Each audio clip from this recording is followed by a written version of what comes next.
Kasparov's tactics exposes the black king of Abram in this match, and Kasparov launches a powerful attack against his opponent Abram, who is playing with the black pieces, and Kasparov with the white pieces. So knight to c6 is played, and bishop comes to b5, and this is the royal opus on the board. And knight to d4 here is the royal opus bird variation on the board here, where this knight is attacking this bishop.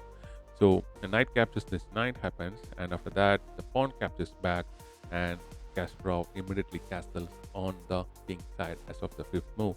So bishop comes to c5, protecting this pawn here, this doubled up and isolated pawn, and d3 is played, completing the pawn structure for Kasparov, and pawn push to c6 hits this bishop, and the bishop drop back to c4, and d6 is played, allowing this light square bishop to develop on this open light square diagonals. f4 is played, allowing you to bring up the rook, and also allowing you to create an attack using the f pawn on the king.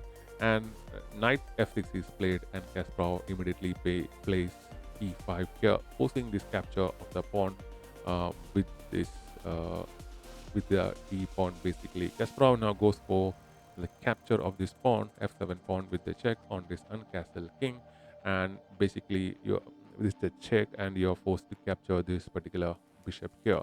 So after this, it's not a sacrifice, because once this pawn is captured back, this knight here is pinned, because this rook is pinning this particular knight, and you'll get your piece back. And with that, an exposed king and a good attack can be launched.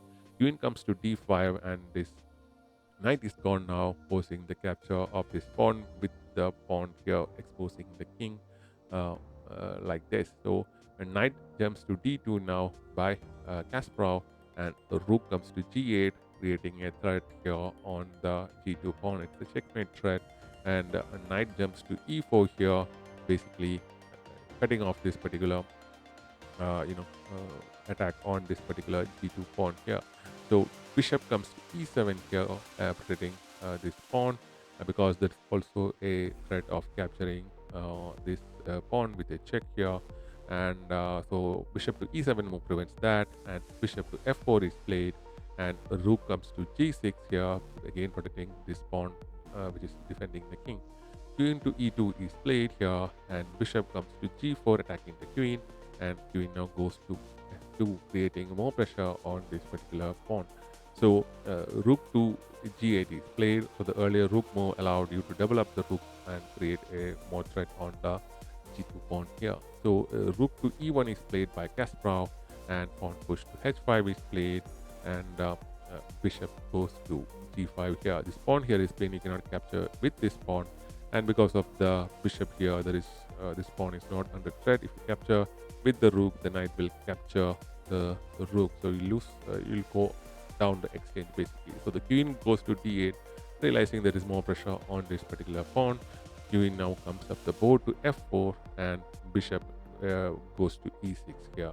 So pawn push to h4 by Kasparov, and bishop goes to d5, and pawn push to g4, and after that king goes to g7. A better move would be to bring the rook over here to h8 square, but he didn't go for that line.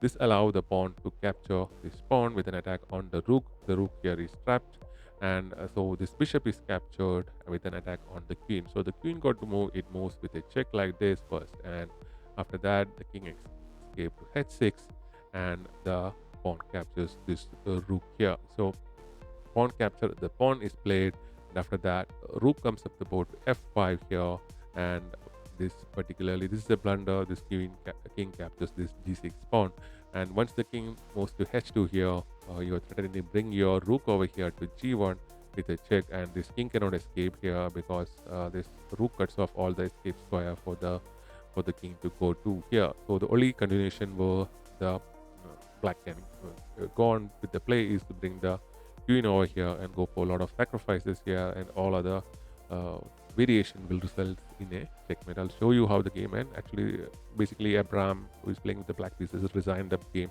as of this position. So if you play with bishop to f6 attacking the queen, the knight will capture it, and once the pawn push, the knight will capture this second bishop, and queen comes to h4, and the check happen like this, and after that rook goes, and after the check the following moves will happen, and checkmate will be on the board. So because of that, he resigned as of this position, Quite a wonderful attack by Kasparov, leading to his victory in this match.